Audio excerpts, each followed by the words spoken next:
घाव दिहल ऐसन दिल पर छछनत परान बा। अंतिम मिलन के सोना बड़ी अरमान बा। जानता हर जान कुछ दिन के मेहमान बा। जानता हर जान कुछ दिन के मेहमान बा।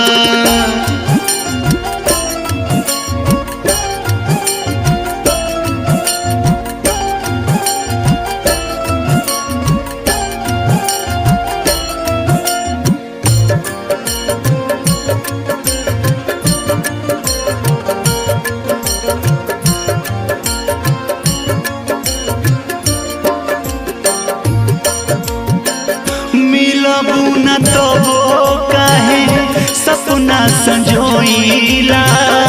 सिसकी सिसकी खूबे फूटी फूट के रोइला।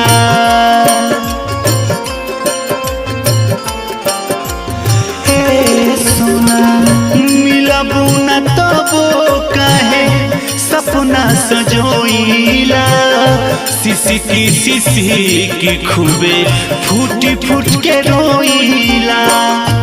ई जान जानी की दीवानयन जान बा। जानता नि मौत ही अब अंतिम निदान बा। जानता हर जान कुछ दिन के मेहमान बा। जानता हर जान कुछ दिन के मेहमान बा।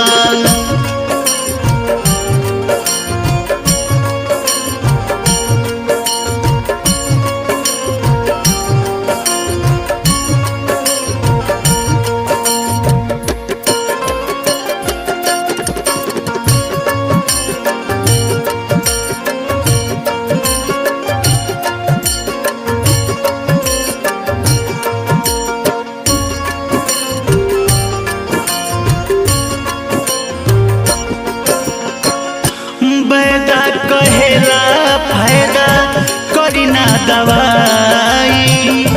के सहील अब तो दुए काम आई। हो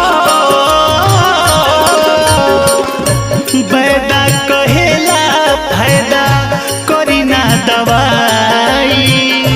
के सहील अब तो दुए काम आई।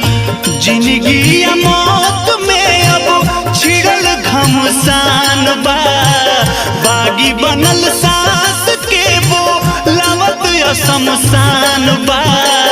जानता हर जान कुछ दिन के मेहमान बा। जानता हर जान कुछ दिन के मेहमान बा। जानता हर जान कुछ दिन के मेहमान बा। जानता हर जान